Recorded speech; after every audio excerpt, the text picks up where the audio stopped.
رب العالمین اللہ رب محمد صلی اللہ علیہ وسلم نحن عباد محمد صلی اللہ علیہ وسلم بسم اللہ الرحمن الرحیم۔ بعد توحید کے متوالوں، شمر رسالت کے پروانوں، غوث و خواجہ و رضا کے دیوانوں، اولیاء امت کے چاہنے والوں، السلام علیکم ورحمۃ اللہ وبرکاتہ۔ الصلاۃ والسلام علیک یا رسول اللہ، الصلاۃ والسلام علیک یا حبیب اللہ، الصلاۃ والسلام علیک یا نور اللہ صلی اللہ تعالیٰ علیہ وسلم۔ میرے پیارے آقا صلی اللہ تعالی وسلم کے پیارے دیوانوں،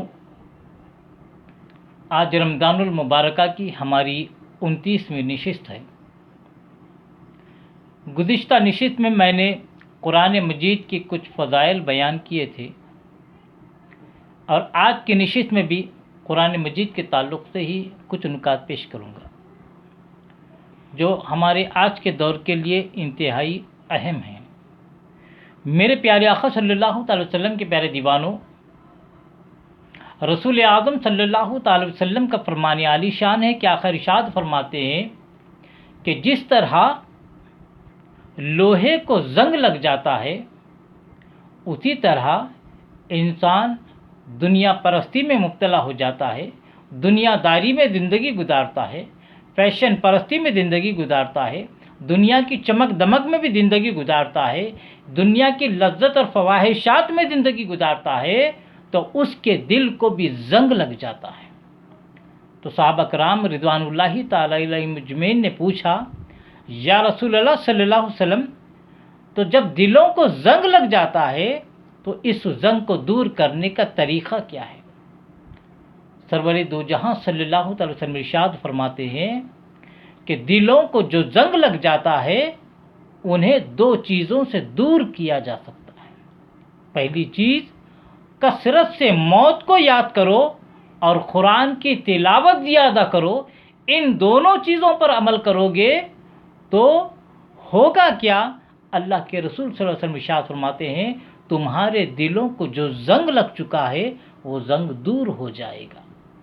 تو میرے پیارے آقا علیہ الصلوۃ والسلام کے پیارے دیوانوں، ہمارے دلوں کو زنگ کو دور کرنا ہے تو قرآن کی تلاوت کرنا ہے اور موت کی زیادہ سے زیادہ یاد کرنا ہے، یعنی کثرت کرنا ہے، موت کو یاد رکھنا ہے۔ میرے پیارے آقا علیہ الصلوۃ والسلام کے پیارے دیوانوں، اب قرآن کی تلاوت تو کثرت سے کرنا ہے، لیکن اگر قرآن کی تلاوت اگر ہم بغیر ترجمے کے بھی پڑھیں گے، اللہ تبارک و تعالی ہر حروف پر 10 نیکیاں عطا فرماتا ہے، لیکن اگر ترجمے سے پڑھیں گے تو اس میں زیادہ ثواب بھی ہے، اور ہمیں معلوم بھی ہوگا کہ اللہ تبارک و تعالیٰ نے آخر اپنے کلام پاک میں ہمارے لیے کیا پیغام بھیجا ہے۔ میرے پیارے آقا علیہ الصلوۃ والسلام کے پیارے دیوانوں، اب ترجمہ پڑھنا ہے تو ہمارا آج کا مسلمان کرتا کیا ہے؟ بازار جاتا ہے، جا کے دکان پر پوچھتا ہے بھائی ایک ترجمے والی قرآن دو، تو دکان والوں کو عقیدے سے کوئی لگاؤ نہیں رہتا، وہ ہر مکتب فکر کی کتابیں رکھتے ہیں، ہر مکتب فکر کی ترجمے والی قرآن تفاسیر بھی رکھتے ہیں، لہذا انہیں وہ جو بھی اٹھا کے ہاتھ میں دے دیتے ہیں، ہمارا مسلمان لے کر چلا آتا ہے، اور اگر صحیح ترجمہ رہا ٹھیک ہے، غلط ترجمہ رہا تو اس کو پڑھنے کے بعد مسلمانوں کا ایمان خطرے میں پڑ جاتا ہے۔ میرے پیارے آقا صلی اللہ علیہ وسلم کے پیارے دیوانوں، آج کے مسلمان کی ستم ظریفی یہ ہے، بازار ہم کپڑا خریدنے جاتے ہیں، ایک جوڑ کپڑا خریدنا ہے 10 جوڑ دیکھتے ہیں، ایک چیز کوئی خریدنا ہے تو اس کی 10 نمونے کی چیزیں دیکھتے ہیں، اس کے بعد ہم ایک سلیکٹ کرتے ہیں۔ یعنی دنیا میں پہننے کے لیے کپڑا ہو یا اناج ہو یا کوئی بھی چیز ہو، ایک چیز خریدنا ہے تو 10 چیزیں دیکھ کر اس میں سے ایک حق کا ہم انتخاب کرتے ہیں، لیکن اللہ کا قرآن تو بالکل قرآن ہے، قرآن میں زیر زبر پیش کی کوئی کمی زیادتی نہیں ہو سکتی، لیکن ترجمے میں غلطیاں کرنے کی وجہ سے ایسے تراجم بازار میں ہیں جن کو پڑھنے سے بازار میں ایسے تراجم ہیں جن کو پڑھنے سے مسلمانوں کا ایمان خطرے میں آ جاتا، اور کئی مسلمان پڑھ کر اس کو گمراہ ہو گئے ہیں۔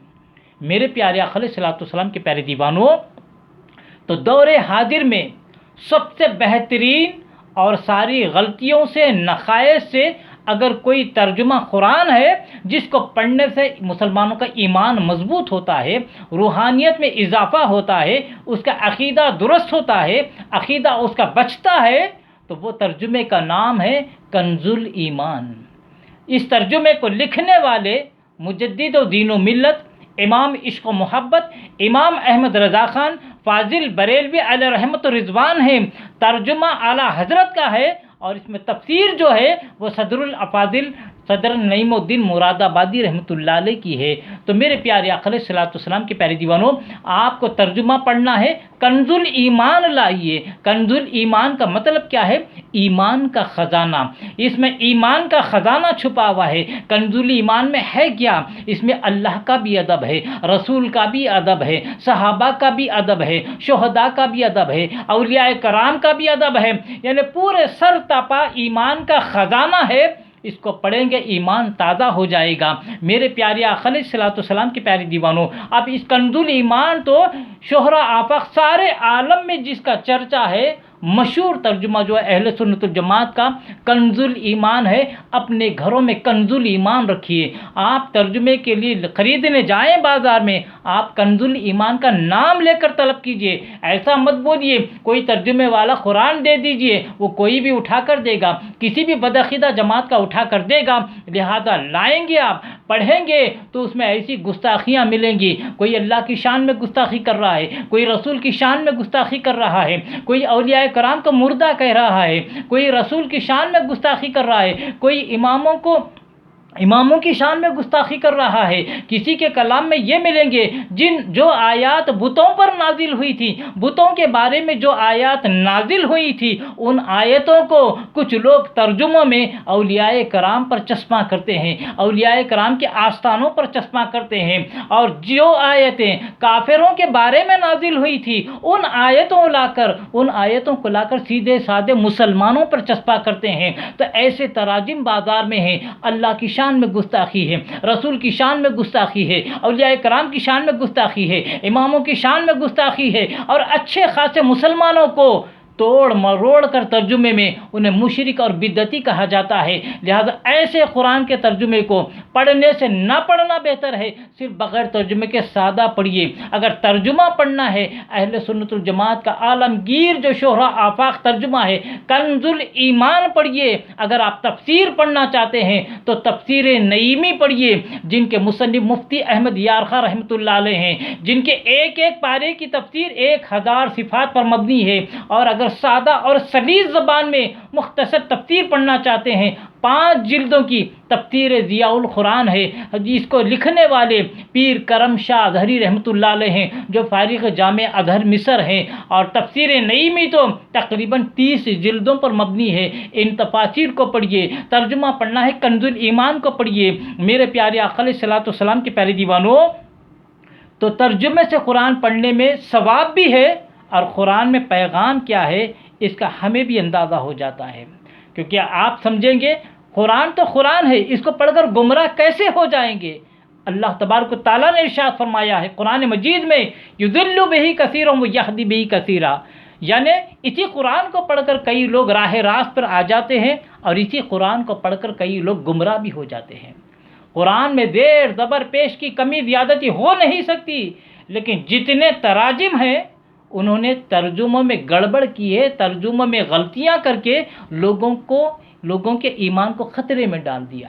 تو مختصر آپ سے یہی عرض کرنا ہے کہ رمضان المبارکہ کا مہینہ ہے، اس مہینے میں بھی قرآن زیادہ سے زیادہ پڑھیے، ترجمے سے پڑھیے، اور پوری زندگی میں آپ ترجمے سے قرآن پڑھنے کی عادت ڈالیے۔ لیکن ترجمے کی قرآن لانا ہے، کنز الایمان لانا ہے۔ کنز الایمان اگر دکان والا دے تو لے، ورنہ کسی دوسرے ترجمے اگر دیں گے کسی دوسری جماعت کے، آپ ان کے نام کا دھوکہ نہ کھائیں، ان کا ترجمہ نہ لیں، بلکہ خاموش آ جائیں۔ لہذا میرے پیارے آقا علیہ الصلوۃ والسلام کے پیارے دیوانوں، دنیا چند روزہ ہے، آخرت کی کامیابی ایمان پر، عقیدے پر اور اعمال صالحہ پر ہے، اور ایمان اور عقیدہ بچتا ہے۔ کنز الایمان کے پڑھنے سے ایمان اور عقیدہ مضبوط بھی ہوتا ہے، اور اعمال صالحہ کی توفیق بھی ہوتی ہے۔ اللہ تبارک و تعالیٰ سے دعا کرنے سے قبل میں آپ تمامی حضرات سے پرخلوص گزارش کرتا ہوں کہ میرے چینل محمد حفیظ احمد خان رضوی کو دیکھا کریں، اور میرے چینل کو سبسکرائب کریں اور بیل آئیکن کو بھی ضرور دبائیں تاکہ میری جانب سے آنے والی ہر نئی ویڈیو کلپ سب سے پہلے آپ تک پہنچ سکے۔ اور میرے ویڈیو کو دیکھا بھی کرے، لائک بھی کرے، اپنے دوست احباب رشتہ داروں میں شیئر بھی کیا کرے، اور مناسب سمجھے تو کمنٹس بھی روانہ کیا کرے۔ میں آپ کے کمنٹس کا منتظر رہوں گا۔ اللہ تبارک و تعالیٰ سے دعا ہے کہ اللہ تبارک و تعالیٰ ہمیں عشق رسول میں جینے اور مرنے کی توفیق عطا فرمائے، رسول اعظم صلی اللہ علیہ وسلم کی سچی محبت نصیب فرمائے، اور ہر مسلمان کو ترجمے سے قرآن پڑھنے کی اور بالخصوص کنز الایمان پڑھنے کی توفیق عطا فرمائے، اور خاتمہ فرمائے تو ایمان پر خاتمہ عطا فرمائے۔ وما علینا الا البلاغ المبین۔ السلام علیکم ورحمۃ اللہ وبرکاتہ۔